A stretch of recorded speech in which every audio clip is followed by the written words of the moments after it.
নাম শ্ৰী কৰ্দিনা ঘোষ, এগৰাকী মই সহকৰ্মী শ্ৰেতা ঠাকুৰ আৰু আইনী ঠাকুৰ। আমি নৱম শ্ৰেণীৰ ছাত্ৰী। আজি চায়াৰী বালিকা উচ্চতৰ মাধ্যমিক বিদ্যালয়ত অনুষ্ঠিত হোৱা বিকশিত ভাৰতৰ নিৰ্দেশন 2025 অনুষ্ঠানত মূল বিষয় প্ৰকল্প ভাৰতৰ অন্তৰ্গত আমাৰ প্ৰকল্প এই কলকাতাৰ ঠাইৰ পৰিৱেশৰ সংৰক্ষণ উপস্থাপন কৰিবলৈ মোৰ সহপাঠী শ্ৰেতা ঠাকুৰক অনুৰোধ জনাইছোঁ। ধন্যবাদ কৰ্জিনা। পৃথিৱীৰ বিচাৰ মাত্ৰ জৈৱিক পদাৰ্থ, যিয়ে সদায় পৃথিৱীৰ ভাৰসাম্য বৰ্তাই ৰাখে। কিন্তু প্লাষ্টিক আৰু পলিথিনৰ অত্যাধিক ব্যৱহাৰে প্ৰদূষণ সৃষ্টি কৰা পৰিলক্ষিত হৈছে। এই সমস্যাৰ সমাধান কৰাৰ বাবে আমি এই জৈৱিক পদাৰ্থৰ প্ৰয়োগ কৰি কিছু উপকৃত হ'ম বুলি ভাবিছোঁ।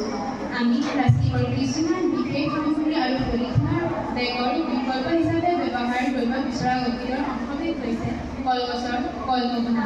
কলমুকুনা দীৰ্ঘদিনৰ বাবে নপচাকৈ থাকে। কলগছৰ যি ভাৰী অংশ পোৱা যায় তাক বিশেষ ধৰণেৰে তাপ আৰু চাপ প্ৰয়োগ কৰি চেপেটা ফুটা আকৃতি কৰি লৈ কিছুমান ৰছী আকৃতি দি শুকুৱাই বিভিন্ন সামগ্ৰী তৈয়াৰ কৰিব পৰা যাব।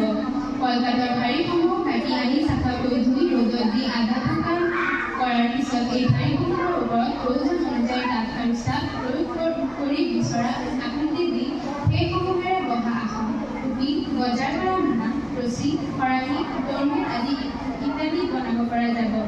এই সামগ্ৰীসমূহ উৎপাদনৰ বাবে যি থলুৱা থলুৱা উদ্যোগ গঢ় লৈ উঠিব, তাৰ বাবে নিবনুৱা সমস্যা বহু পৰিমাণে হ্ৰাস পাব।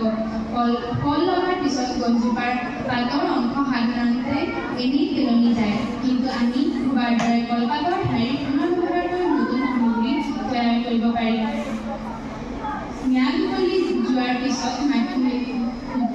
পিছতো কলপাতৰ ঠাইত মাটি পেলালে সহজে পচন ঘটি ই পচন সাৰৰ কাম কৰিব। কলপাতৰ ঠাইৰে প্লাষ্টিকৰ বহু সামগ্ৰী আৰু পলিথিনৰ বেগৰ প্ৰতিস্থাপিত কৰি পৃথিৱীখনক প্ৰদূষণমুক্ত হোৱাৰ নিশ্চয় সহায় কৰিব বুলি আমি